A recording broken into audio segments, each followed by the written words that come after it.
Hey, bonjour à tous, j'espère que vous allez bien, en tout cas moi pour ma part ça va super bien. Aujourd'hui on se retrouve pour la présentation de mon deck Orcust. Finalement, après avoir testé Shadow, après avoir testé Fire King, si tout simplement ce serait pas le deck que je maîtrise le mieux et qui pourrait le plus embêter les adversaires lors du CDF, parce que Orcust permet de jouer beaucoup pendant le tour de l'adversaire, donc du coup je pense que ce serait vraiment une très bonne alternative pour le CDF. Donc on va partir tout de suite sur la présentation. Je vous avais fait une présentation il y a un mois, j'ai fait quelques petites modifications de 2-3 cartes dans le deck et je trouve qu'il tourne vraiment très très bien. Donc on va commencer par forcément 3 Gersu, donc qui est le meilleur starter du deck, qui nous permet, si on contrôle aucun monstre, d'invoquer un jeton sur le terrain de mon adversaire et sur notre terrain, qui nous permettra de faire une link plus tard. Si jamais il y a une autre carte dans la même colonne, elle devient synthoniseur et surtout elle nous permet d'envoyer un de nos monstres Orcust depuis notre deck au cimetière. Donc vraiment très pratique. Derrière, forcément, 3 Orcust Horreur de la Harpe. Donc cette carte-là, une fois qu'elle est dans le cimetière, on peut la bannir pour invoquer spécialement un de nos monstres Orcust. Donc c'est très très fort. Derrière, 3 Orcus squelettes de la cymbale, donc elle, toujours pareil, une fois qu'elle sera envoyée au cimetière, on va pouvoir la bannir pour reborn un monstre depuis notre cimetière, donc c'est vraiment aussi très très fort. Généralement on essaie de reborn un Dingersu depuis notre cimetière pour pouvoir faire son effet de détruire une carte sur le terrain, donc c'est vraiment très très fort. Derrière, un petit Orcus chevalier du cauchemar, donc plus qu'une seule fois.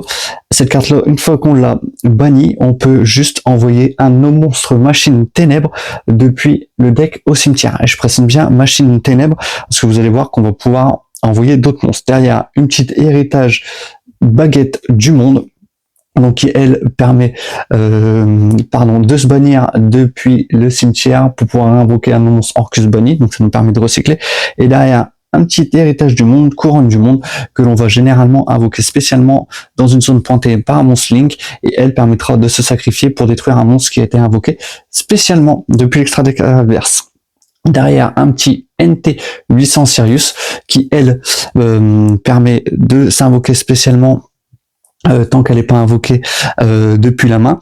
Si je ne dis pas de bêtises, durant le tour où un effet de monstre lien est activé, un effet rapide, si une carte face recto que vous contrôlez et une carte face recto contrôlée par votre adversaire, détruisez-le toutes les deux. Si cette carte est envoyée au cimetière, sauf depuis le terrain, que vous contrôlez un monstre lien ténèbres, vous pouvez invoquer spécialement cette carte, mais bannissez-la lorsqu'elle quitte le terrain.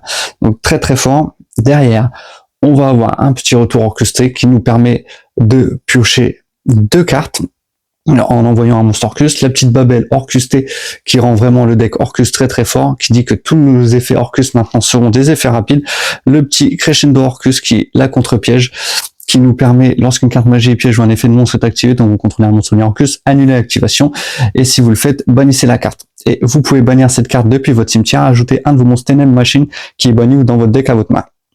Vous ne pouvez pas invoquer spécialement de monstres Ténèbres Machine exclu le tour où elle est vous ne pouvez pas invoquer spécialement de monstre exclu le tour où vous activez cet effet. Vous ne pouvez utiliser qu'un effet de Crescendo Orcus par tour.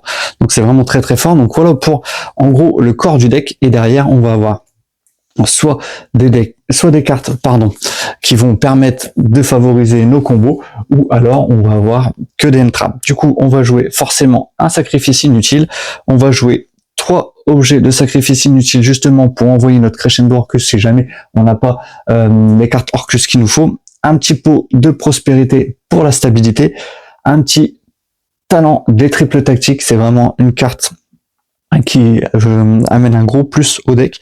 On va jouer forcément 3 Mulcharmi Fuvalos, 3 Floraison des Cendres, 3 Infini Éphémère. Derrière, la chèvre noire Kiri. Et maintenant, on va passer surtout aux cartes qui nous permettent de casser le board adverse. Donc, on va retrouver forcément Super Polymérisation. Donc, on va jouer en x3. 3 gouttelettes de l'interdit. Un petit appelé par la tombe et un désignateur de la suppression.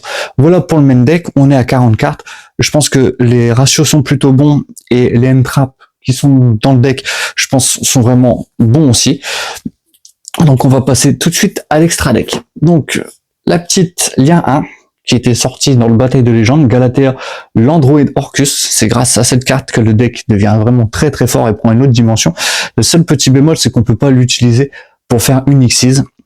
Parce que c'est vrai que les Nia Orcus ont cette possibilité-là de se servir comme matériel pour invoquer une Xyz. C'est le seul petit bémol, sinon on peut défausser une carte et aller tuto une carte magie, ajouter un monstre héritage du monde ou une Babel orchestrée depuis notre deck au cimetière à votre main. Donc c'est vraiment très très fort. Derrière, de Galatea l'Android Orcus, j'ai pas besoin forcément de la présenter. Un petit Longirsu, l'orchestrateur Orcus, et bien sûr Onling Girsu qui fait office de boss monster, donc qui lui, vous pouvez cibler une de vos cartes Orcus ou héritage du monde banni, ajoutez-la à votre main, puis vous pouvez mélanger une carte depuis votre main dans le deck et prenez le contrôle d'un monstre face recto contrôlé par votre adversaire. Durant votre main phase, si cette carte est dans le cimetière parce qu'elle était envoyée dans la zone monstre extra ce tour, vous pouvez bannir cette carte, envoyer une carte sur le terrain au cimetière, vous ne pouvez utiliser chaque effet de Ningirsu le mec chevalier Orcus qu'une fois par tour. Derrière, forcément, les deux petits Dingirsu, l'Orcus de l'étoile du berger, un petit super tueur des étoiles Typhoon, ou Typhon bien sûr, une petite IP Mascarena, une petite SP, un access codeur, et j'ai rajouté du coup une petite déesse des enfers du monde fermé, et nos deux targets, Boudragon et Garura. Donc voilà pour ce qui est de l'extra deck. J'espère que cette petite présentation assez rapide du potentiel deck que je vais jouer pour le CDF vous plaira. Si c'est le cas, n'hésitez pas à vous abonner. On est de plus en plus nombreux sur la chaîne et je vous remercie. Ça m'encourage énormément à vous sortir pas mal de contenu. En plus, je suis super motivé avec l'arrivée du CDF. Donc je pense que vous pouvez le voir. Je sais pas si vous aurez remarqué, mais j'ai changé de téléphone et je pense que la netteté et la meilleure qualité pour filmer les vidéos s'est ressentie sur celle-ci. J'ai encore 2-3 petites choses à régler, notamment au niveau du zoom. J'étais un peu pris de court, j'avais pas forcément assez de place du coup pour vous montrer toutes les cartes, mais en tout cas au niveau de la résolution, je trouve que c'est beaucoup mieux. Donc voilà, n'hésitez pas à vous abonner si vous ne voulez rien louper des prochaines sorties de mes vidéos. C'était Atlas 510, à bientôt.